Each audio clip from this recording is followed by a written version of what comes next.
I know this number sounds low. It says, according to reports from the Justice Department, more than 200,000 prisoners are sexually abused every year, right? When someone is raped in prison, there is a high probability that they contact some type of disease along with mental damage from that traumatic experience. How does released inmates who have been raped impact the physical and mental health of the communities they return to? Okay, I'll talk about that. I was a judge, got elected to 2 8-year terms, criminal court judge in Memphis. And at the time I was presiding on the bench in Memphis, Memphis had the dubious distinction of being number 5 in the nation in absolute numbers of state criminal charges that were prosecuted or resolved. It was Los Angeles, New York, Chicago, Dallas, Memphis, Houston, Miami, and Detroit in that order. Now, 1990. Hold on. I don't think I heard Atlanta. I don't think I heard Atlanta. These are okay. All right. We're moving toward the right direction. We're moving toward the right direction. I'm just playing. Let's keep going. 1 and 2. CDC, the Centers for Disease Control, sent a special hit team to Memphis because of the extremely high incidence of HIV that had developed in the penal system in Memphis. Memphis has, or Shelby County, where Memphis is located, has the dubious distinction of having more inmates than any other county in the entirety of the United States. It's got a federal maximum security facility, a state medium and minor facility, and county facilities and juvenile facilities. Well, I wound up being the administrative judge for the criminal court, so I was in charge of what was going on. And what came out, thanks to a sister who went astray, Catherine Bowers, now deceased, she got a legislative act passed that required that somebody 18 to 25 who was locked up, sentenced, would have to be tested for STDs upon registration in the institution and upon release. So what CDC found out was that you were having 4 to 6% going in HIV positive. And after 3 months, 90 days, you were getting somewhere around 64, 66% HIV positive. Hold on, Fire. You said it went from Whoa. In less than 90 days? You talking about the thugs, the gangsters? See, listen, man. And people don't think that this is ongoing in the music industry. In prison, you're not getting any money for this. And you don't think that this also can translate and parallel to the music industry, where the goal is to get some sort of reward for engaging in certain activities such as this? The fact that before you go into prison, the number's around 4 to 6%. And then less than 3 months later, the number is over 60%. Incredulous. 4% to 60-something%. Yeah, because what was going on is if somebody had been incarcerated for 9 months, there was a 92% probability that they had engaged in either voluntary or involuntary homosexual contact. Hold on. Not the amount of time that it takes to have a baby. 9 months. This should let you know something right here, right now, that a lot of the men that are in prison that get out are spreading these STDs to other women on the down low. And I would even, go on record to say that many of those individuals who get out of prison, they probably still have an appetite for that type of behavior because they've been institutionalized and conditioned to do so. that it has become a normal part of their life. So in many instances, there's a normalized dysfunction.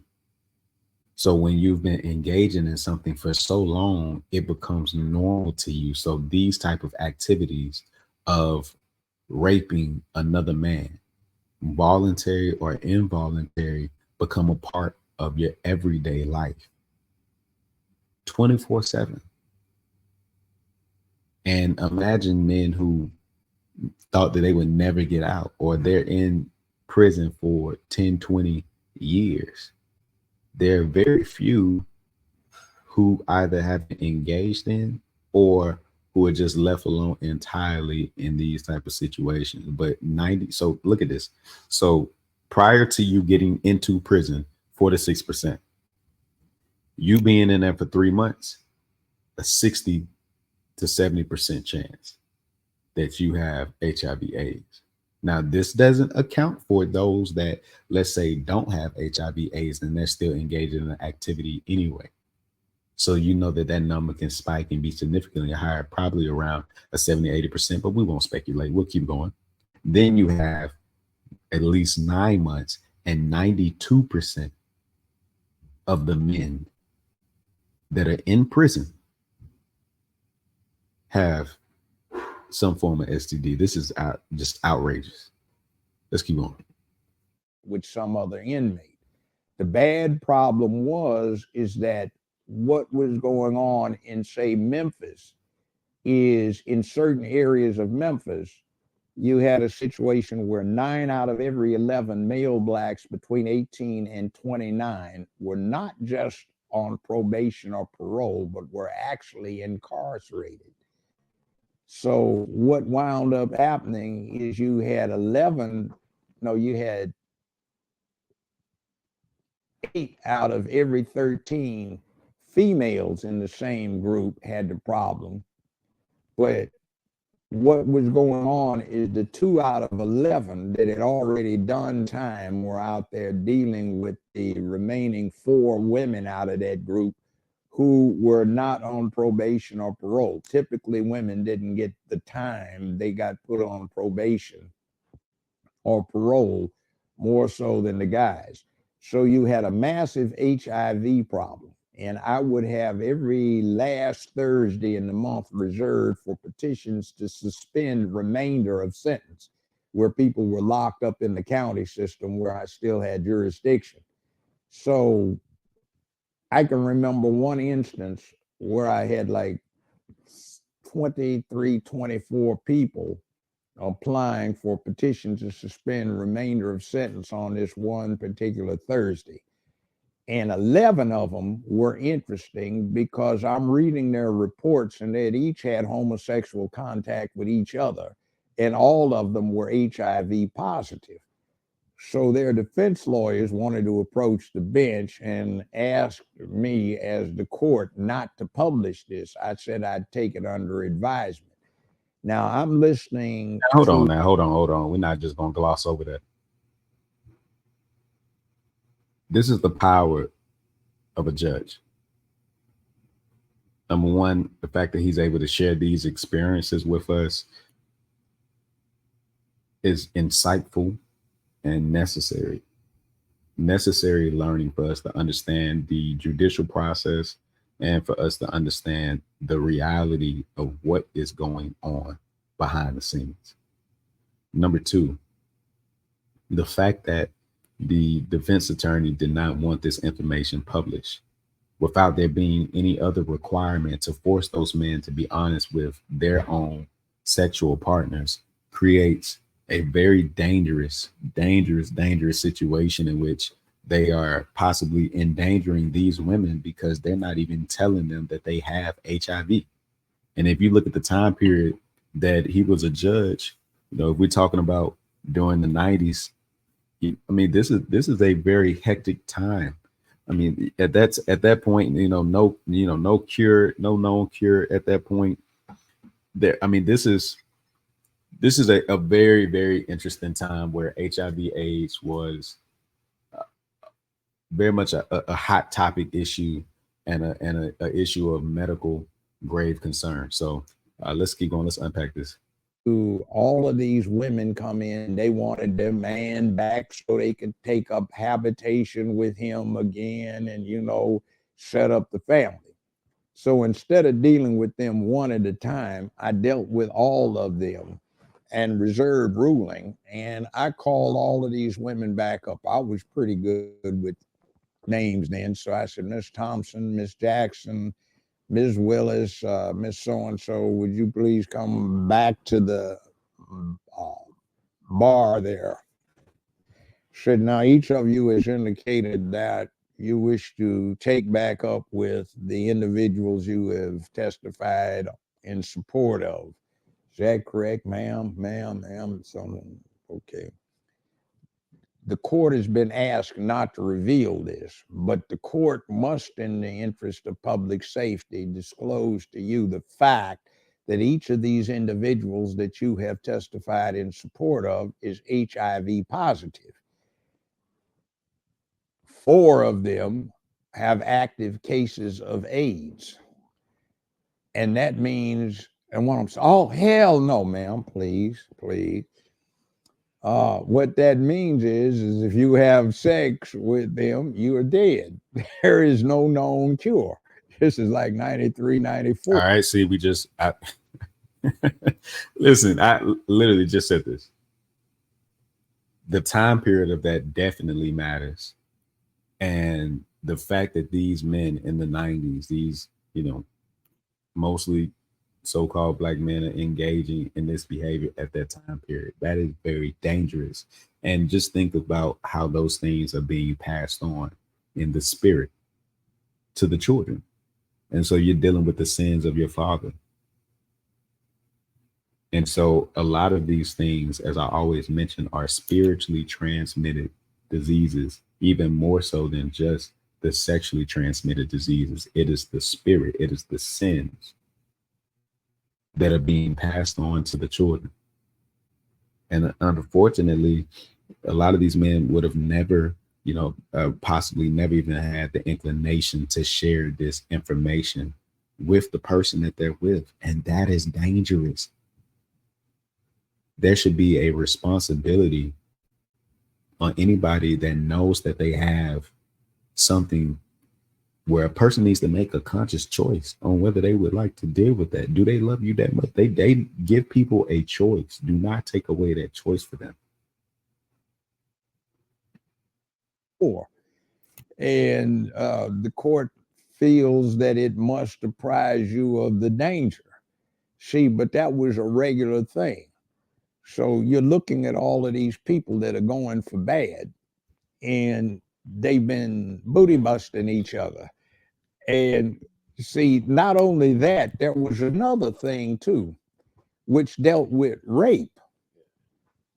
What was happening was very interesting. I'm not talking about these cases where it was a dispute over somebody said they were going to pay somebody's rent. So somebody got mad when they didn't and accused them of rape. I'm talking about when you had an actual rapist. And this has been going on longer than when I was on the bench because I was a criminal defense lawyer. So I would have somebody that, you know, got a bogus case. You know, somebody's mad at him and then they recant the rape accusation. And then I've got the ones that I know actually did something. All right. Invariably, what happened to them that I knew from being their defense lawyers and what I had as a continuing situation that I had to deal with as a judge was that somebody was walking along the streets in the projects and 4, 5, 6 guys jumped him. They stuck a pistol to his head and they just knocked him out and drug him into an abandoned apartment in the projects. And they hadn't lost the taste for what was going on in the jail. And they raped him. Hold on. Again, a lot of these men have normalized their dysfunction and they have not lost the appetite for that type of activity. We have to really evaluate what rehabilitation means. How can you evaluate the rehabilitative nature of a person versus this person acting a certain way or pretending to be a certain way for whatever the goal is, whether it's to get out of prison or to convey this certain imagery as if they are a changed person, when in actuality they are still the disgusting, disturbing criminal that they've always been. Because to forcibly rape another person against their will is just one of the most heinous acts. And whether we're talking about rape, we're talking about sex trafficking, these are all fundamental issues that we have to collectively address as a community. We have to protect our children. We have to protect our women. We have to protect our young boys, our young girls. We have to protect them. But I say this, we as men, especially Black men, have to be conscious of the decisions that we make, because just listening to Judge Joe Brown, this was in the 90s. We understand now more than ever that there is a higher propensity for us as men to serve time behind bars. And so the activities that we choose to engage in reflect everything about us in terms of where we are as a collective conscience. We have to make long-term decisions and think about how those decisions will affect the next 100 years. Do you want to spend 30 years, 50 years, 80 years, 100 years behind bars for a robbery? And then next thing you know, the robbery has turned into you spending life behind bars, and your life has changed for the worse. You have to think about your decisions. I encourage any man not to engage in illegal activities that will have you behind bars. You need to find other means to accomplish and do whatever those things are that you have an interest in. Talking about dudes raping dudes on the street? Yeah. So they'd rape him, and as a matter of vengeance, to scapegoat somebody else, he would rape a woman later. These are sick people. These are sick people. And that is an intentionally deceptive act. Now, the other thing I knew from being a defense lawyer for a long time was this. You'd get these idiots that weren't raised right. So mama would come in at 15 when he was 15 and retain you to represent him in juvenile proceedings.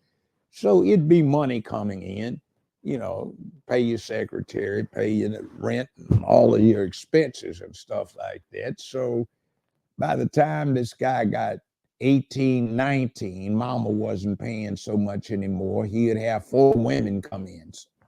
So you're getting money from 4 women, different women, to represent him. Okay. He'd do his first serious time where he'd actually do 9, 10, 11, 12, 14 months and get out. The next time you saw him, it wouldn't be the 4 women. It would be 1 or 2 women and 3 dudes that were paying for him. And it was funny because over and over again, what would happen is the women would come in a month or 2. Lawyer Brown, I want my money back. Well, you can't get it back. I've signed on the jacket. What's the problem? That no good, Jamal. Look, let me tell you something. I started noticing all my Kotex were gone. And then I figured out, what is butt bleeding like that for? And then I found out he was dealing with these 4 sissies down at the other end of the hallway in the same building I'm in, and then coming down trying to deal with me. Man, be careful. Be careful. Because what's happening here is that, and this is interesting. I mean, even as we see a lot of the things that are unpacking in the case with Sean Diddy Combs, when we're thinking about a lot of the different people that are in various industries, music industry, athletes, entertainers, when we're looking at the men that are in prison, the so-called thugs, a lot of our women are chasing or ending up in relationships with men who are interested in other men.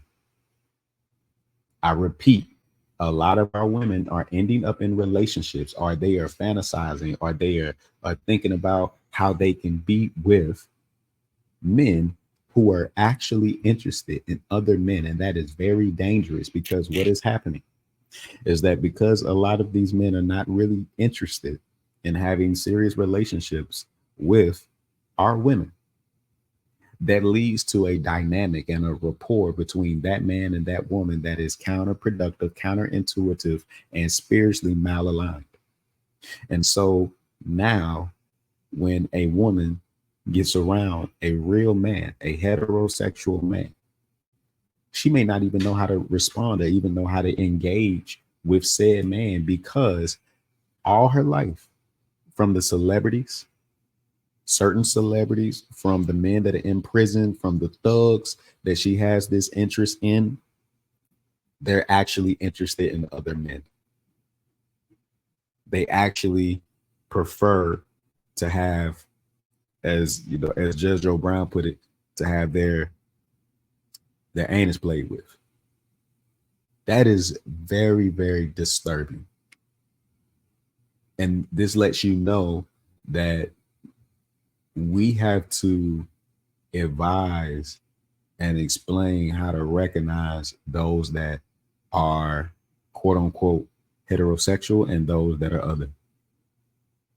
Because if that is a part of your lifestyle and that's a part of who you are, then definitely be a part of that. Be comfortable doing that, but do not go back and forth and mislead and deceive another person about your true sexuality. That is not fair to either the women that you're dealing with or the men. Be honest and upfront and give people the choice. All of this is about making sure you give people the choice.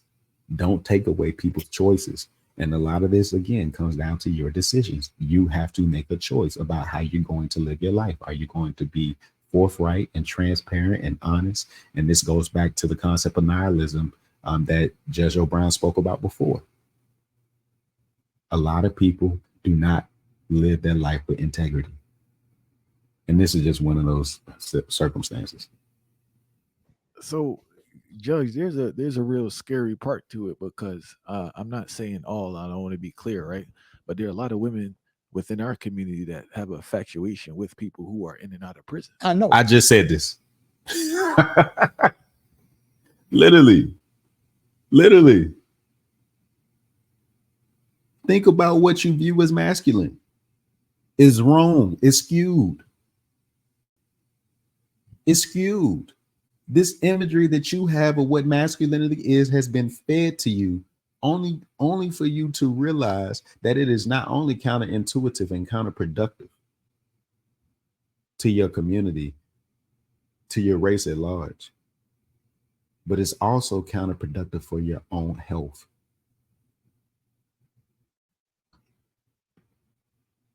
So if you're dealing with that, remember, 92% probability, if they've been in there for 14 months, that they've had voluntary or involuntary homosexual conduct or contact. Sag, bag, drag is a good indication. Your pants holding down. First time I saw that was 1980. It was July. My law partner had died behind some mess representing some people in the drug cartel, all right? So I had filed for this delayed appeal on one of his clients that I was appointed to handle, all right?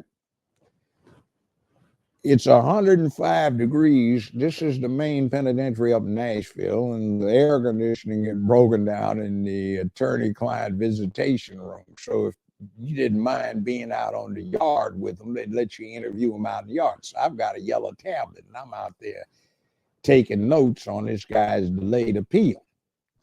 So I looked up, and I saw somebody with pants hung down off his behind and a loose shirt tied in a knot in the front. So what the hell is that? And ordinarily, since they can't wear belts, these guys get these tailored jeans and stuff. He said, "Oh, Lawyer Brown, it's like this, man. You mean the dude with his pants hung down like that, man?" It's like, look, all of us up in here doing long time of life, man, we got everything up in here except some soft booties. So we making them. That's man pussy over there.